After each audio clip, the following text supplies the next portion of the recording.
Welcome to this video on Tissue, one of the poems in the Power and Conflict Poetry Cluster that we're studying for English Literature, Paper 2. So, as with some of the previous poems, there's a few images here that will help to trigger your understanding of the poem. So you can use this as a bit of a revision slide. You might show this slide and then try and write everything you can about the poems. But also hopefully you can come back to this and it will help you understand the poem as you read it for the first time. So, as with all the other poems, make sure that you have read the poem through at least twice. You need to make sure you've got a pen, as well as a copy of the poem and a highlighter. So here are the first 8 verses. It is quite a long poem. So if you need to pause it here to read through these, that's fine. Pause it now. Here is the final verse. So in this poem, the poet describes different types of paper and the way it's used. And I've put there a list from books to writing as maps, receipts and money. So as you can see in this first verse, she talks about paper rather than tissue, the title. Then she talks about the Quran. She talks about someone who's written some things down in the Quran. And then she imagines buildings as if they were paper. This is really thinking about society, this verse, if we start to think about the metaphorical meanings. Then she talks about maps. Again, they are on paper. Fine slips from grocery shops, they are receipts, and money, obviously also on paper. And then she comes back to this idea of building and the idea of an architect. And then this idea of kind of breaking through different buildings, so less to do with paper. And then the idea of tissue returns, and this time she's not talking about tissue as in tissue paper, but about living tissue or about humans.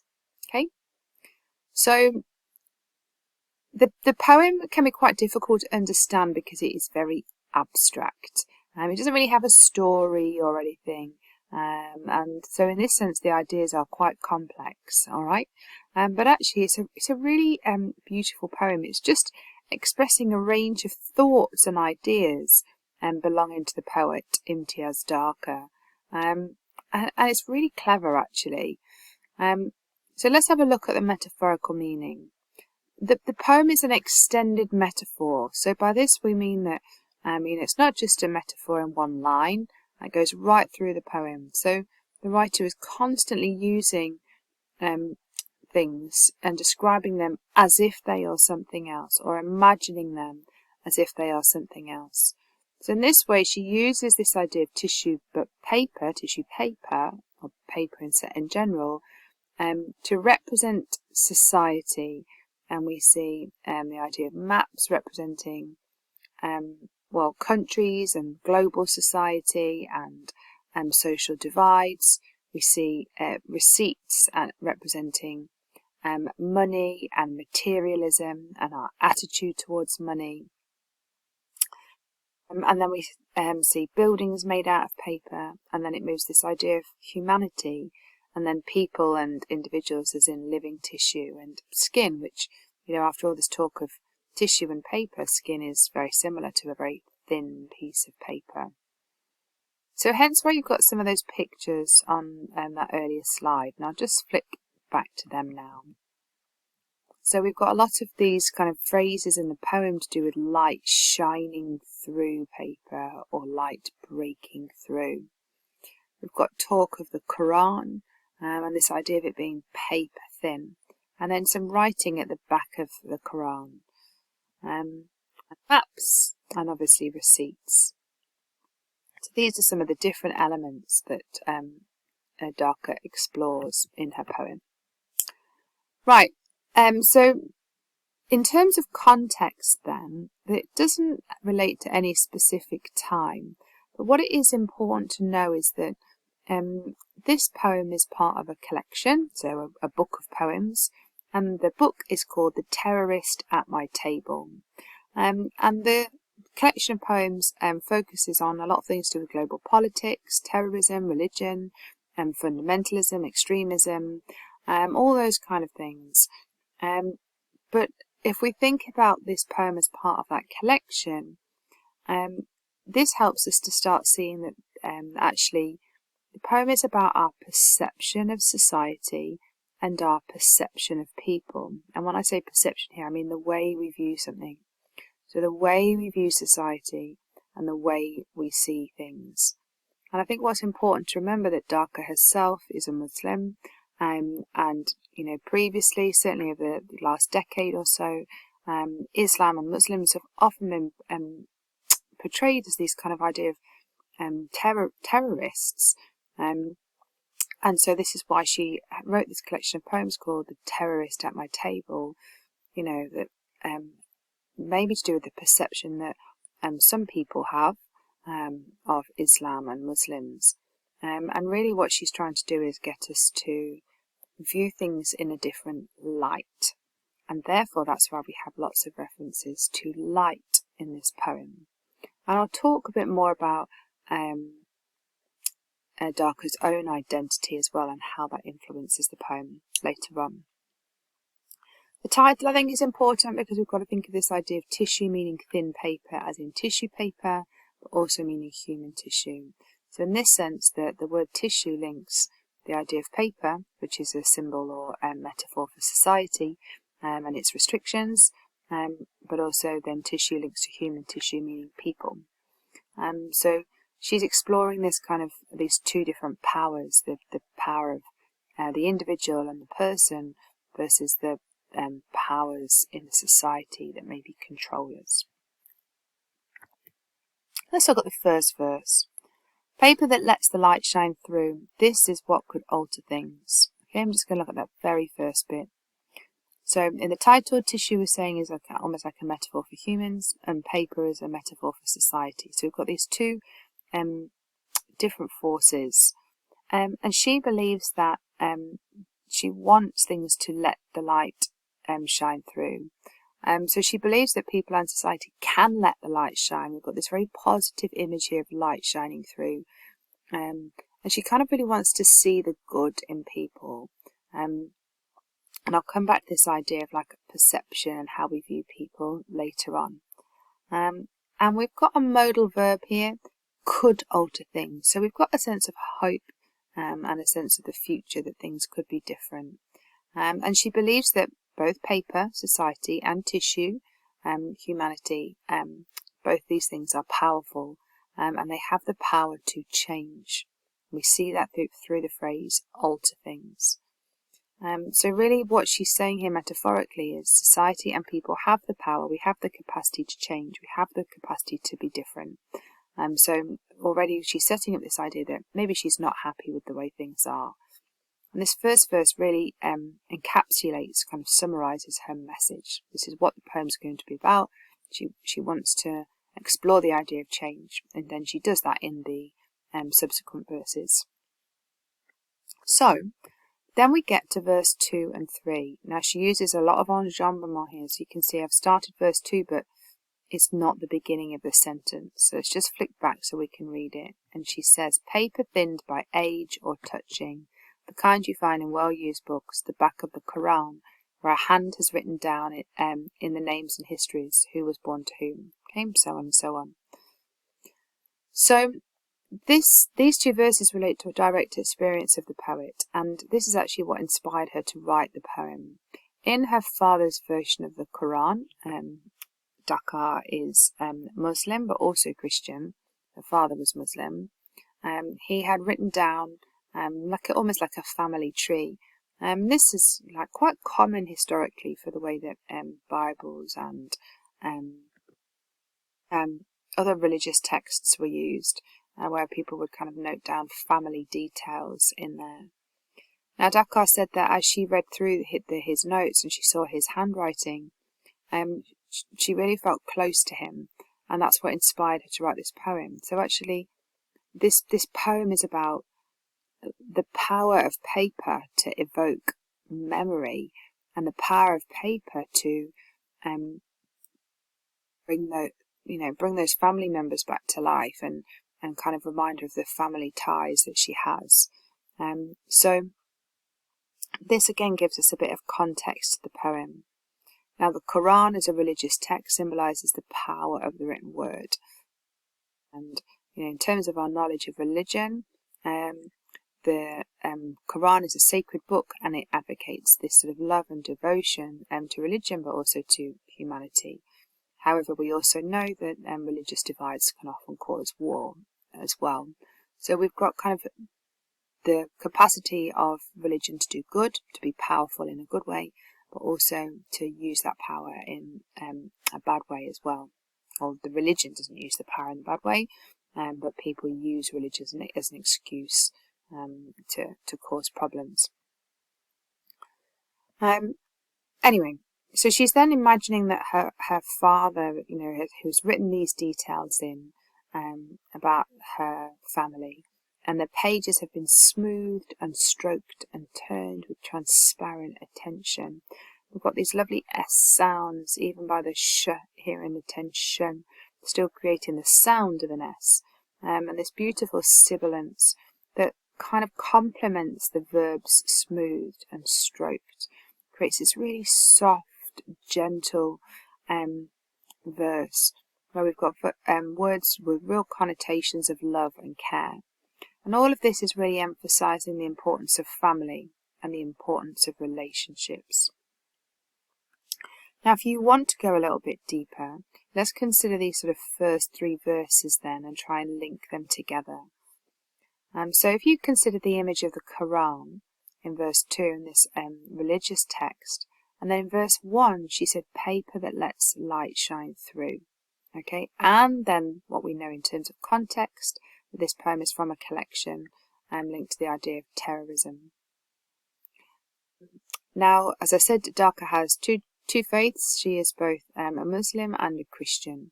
And in both these faiths, God is seen as light.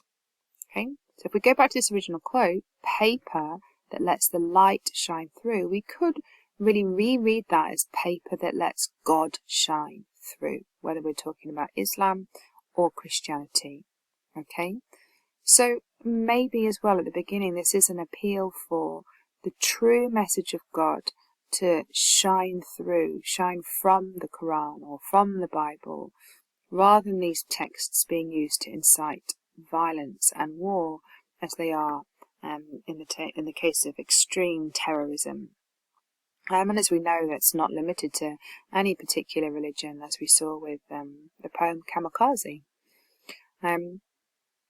So maybe this is her message, that she wants these religious texts to let the true message of God shine from their books. So this might be a really interesting idea that you could explore by looking at the different quotations, that first bit, paper that lets the light shine through, but also linking it to the idea of the Quran. Right, let's move on. So now we look at verse 4. Again, think of this as a completely separate idea. So she's set up her main idea, she's set up the background, and this kind of introduced this idea of religion. And now she's moving on to the idea of buildings in verse 4 and maps in verse 5. And again, these things are all metaphors. She's not really imagining buildings as if they were paper. But if we think of buildings as something that are fixed, here she's maybe talking about society, or about, our fixed judgment or our fixed perception of people. Stereotypes, for example. And she says that she wants to feel their drift. She wants them to sigh and shift in the direction of the wind. And these words like drift and shift have connotations of movement. She wants us to change our perceptions of things. She wants to change and shift and loosen up some of these rigid structures, such as buildings, that we've got. Okay, so maybe what's going on here is she's asking us to shift our perception or our perspectives and not be so fixed in our viewpoint. Remember, this is part of a collection called A Terrorist at My Table. So she's asking us to look again at the kind of negative stereotypes that we might have of each other, especially in relation to race and religion. And that helps us then to move on to verse 5, where she says maps too. If we think about maps, they draw out borders between countries and places. And she wants the sun to shine through these borders. Okay, so again, she's trying to break down these sort of lines that separate us. And all the things that she talks about here, this list here, are all things that divide.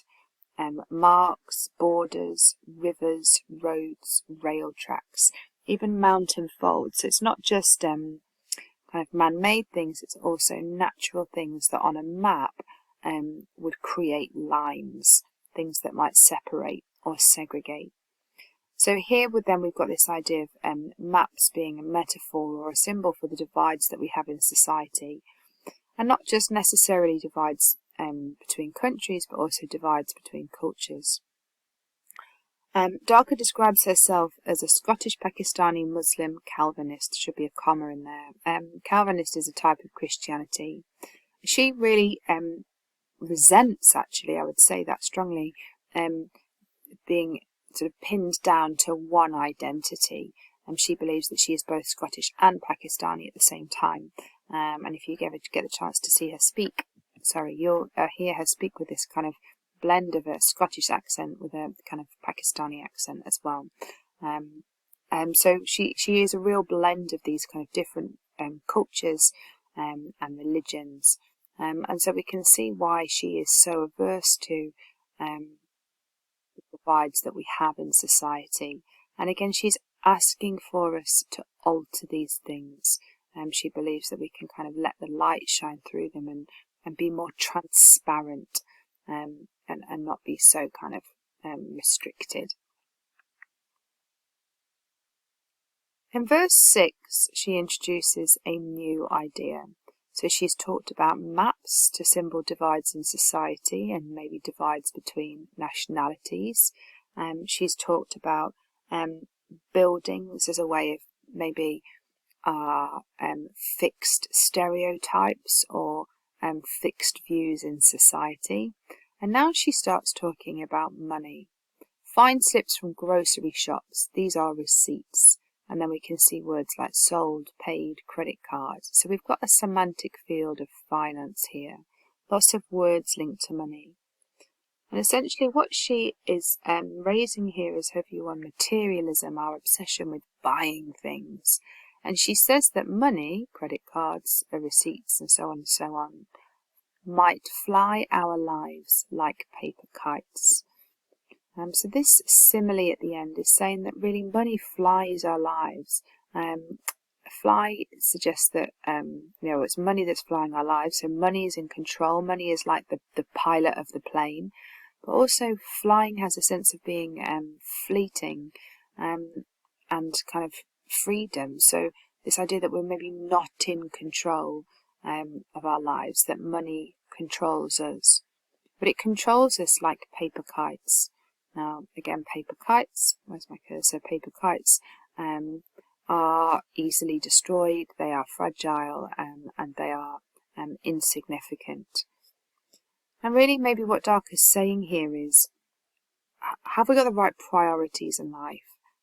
Is our attention focused on the right things in life? Should we be putting this much emphasis on money? Is it right that we are controlled and motivated by money? And again, we have to remember that, we're thinking about this poem in relation to the power and conflict sort of theme title that this group of poems has got. So money brings power, but it also creates conflict because it divides us, whether we are rich or poor, and, creates those social groups that is really dividing. So she raises some questions here about, is money really as important as we think it is? And, is it really helpful? As with all these slides, make sure you pause and get the notes down that you need. Then we get to verse 7 and 8, and as you can see, these kind of flow into each other, and there's no full stops through these next couple of sections. So let's look at the bits in yellow first.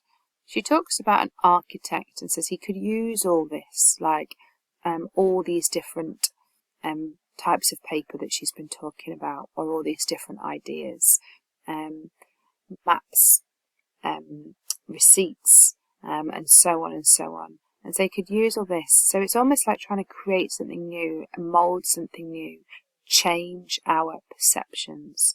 An architect builds and creates and designs. That is their job. So the noun architect has this sort of connotations of being creative. And she says an architect could use all this. So again, there's a sense of potential. The modal verb could is saying things could be different. There's a sense of we could change things if we want. And then, if the architect does this, she says the architect may never wish to build again with brick. So this might bring about permanent change. Bricks are solid and permanent. They create walls and they create barriers.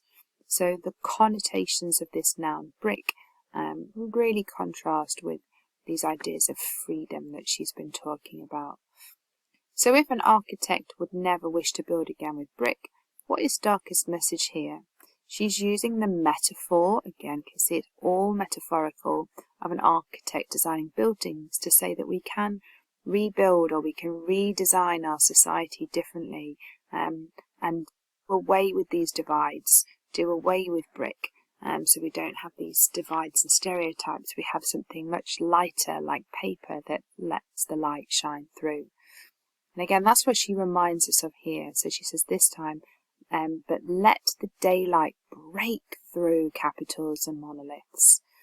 So again, we've got this metaphor here of daylight breaking through. So maybe freedom of identity.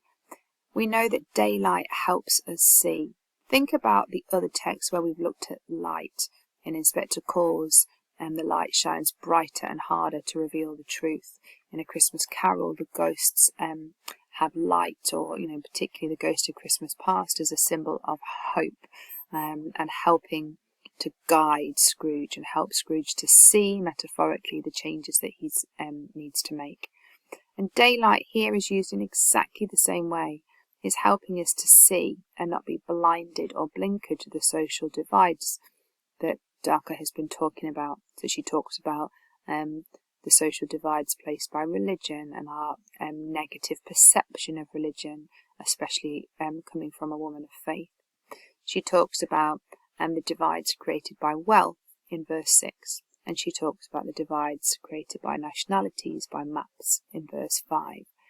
And she's wanting to kind of shine this daylight on all of these divides and break through. Now, this doesn't really have negative connotations. This is not a breakdown. This is not destructive. But to break through something, if you talk about a breakthrough in science, this is about progress and advancement.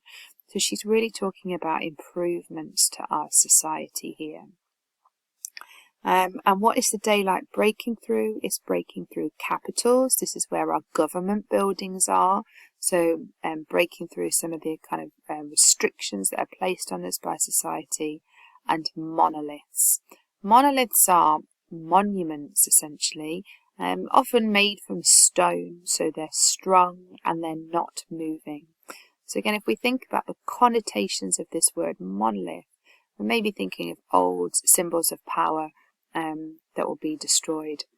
And this really reminds me of a few years ago when I've forgotten his name, but the statue of the slave trader was pulled down in Bristol, and this was a real about the sort of freedom and redefining the fact that there was a statue of this slave trader who was really associated with black oppression. And there's a brilliant poem written about that. Anyway, I'm going off on a tangent now. Right, let's move on to the next verse. And then you can see the end of this verse is going to carry on into the next verse. So we've got this enjambment. and she wants us to find a way to trace a grand design. I carried it on deliberately, with living tissue. Now this is a really interesting phrase for me. So we've got grand design, living tissue, and it carries on from one verse into the next. For me, this is a celebration of humanity. When she starts talking about living tissue, she's talking about people. I should say are. So we are a grand design. We are made by God. Especially remember that she is religious. The writer is religious. So what is it that's breaking through? If we let daylight break through these social restrictions that we've got, then we can really celebrate what it means to be human and raise a structure never meant to last. Now, I'm not sure what this means. These are my ideas, so you may disagree with me on lots of these points. But for me, it's about family. And she's actually saying, the family structure is never meant to last. And again, it's sort of acknowledging, maybe for me, her father's death. And she's kind of coming back to the beginning. She's coming back to the beginning. I've noted here the poet seems to be thinking of the memory of her father and the family tree in the back of his Quran. Because we again should see her talk about paper smoothed and stroked and thinned to be transparent. So she's using exactly the same words as she was at the beginning in verse 2. But here what she's saying is it's people that have the power to break through these monoliths. And people are fragile. We will die. We are not meant to last. But ultimately, and again, sorry, that should say us, she's reminding us that it's family who make us who we are. All of this will then be turned into your skin. So it's about everything that makes us everything that makes us who we are is our family identity, not the kind of social restrictions that are placed on us. So don't listen to those kind of stereotypical or social divides that are placed on you. Be true to who you are. Be true to your family. So in this sense, it's a celebration of people and family by the end of the poem. So hopefully that makes sense. If we come back to our pictures, again we've got this beautiful positive picture where I deliberately chose it so you can see the shadow of this person, but it's kind of people are able to shine through the restrictions that paper creates. Hopefully that helps you to articulate and explain what this poem means to you. A couple of points on structure. The poem is written in 9 verses with 4 lines. If a verse has 4 lines, it's called a quatrain. Think about quad bike, 4 wheels, 4 lines, quatrain. And because every verse has 4 lines, apart from the very last one, where we've got that extra line on its own, we could say that the effect of this is the 4-line structure reflects the restrictions and the controls placed on us by society. The final line is on its own. This is the line that's talking about humanity. And so we can see when she's talking about people, that line is free from restriction. It has broken free. So maybe she's talking about the power of the individual to break free from those social constraints. And then the other thing that you might want to mention is the use of free verse. So there's no rhyme. There's lots of enjambment with one sentence, one line running onto the next, and sentences running over multiple lines. And this might mimic the poet's own desire not to be restricted or controlled in terms of her identity. Or again, that's what she's appealing to us to do, to look again at our perceptions of others and break down those social stereotypes that we have. So I've mentioned quite a lot to do with writer's ideas as we've gone through the poem, but I've just summarised a few here. She believes that religion has the potential to do good. It has the potential to be viewed differently. Religion is powerful, but people also have potential to change their perception, to be more inclusive, to be more kind, to be less conflicting and divisive. So people and religion both have potential, but also power, and they can use that power for good, or in some cases bad. Other ideas that she's got a desire for society to be less restrictive, more fluid, and to challenge its stereotypes. She questions our attitude to money. She questions the social divides that we have, but she also acknowledges and celebrates the power of family as our true identity. So you might want to note some of that down. Pause the video here if you wish. Overall then, very similar to Writer's ideas. Some of the main themes there: human power, society, divides, religion, individual and family. If you were going to compare this poem with any other poems, what could you compare it to? Well, you could look at Checking Out My History and look at the idea of identity. You could look at the idea of oppression and the power of the government, and look at the poem London. Or you could look at attitudes to power and maybe look at a poem like Ozymandias, where actually in Ozymandias the poet is mocking those in power and some of those social restrictions, whereas actually in Ozymandias it's people like the artists that have true power. And that's very similar to this poem Tissue, where she wants things like the monolith the light to break through the monolith, in the same way that nature breaks down the statue in Ozymandias.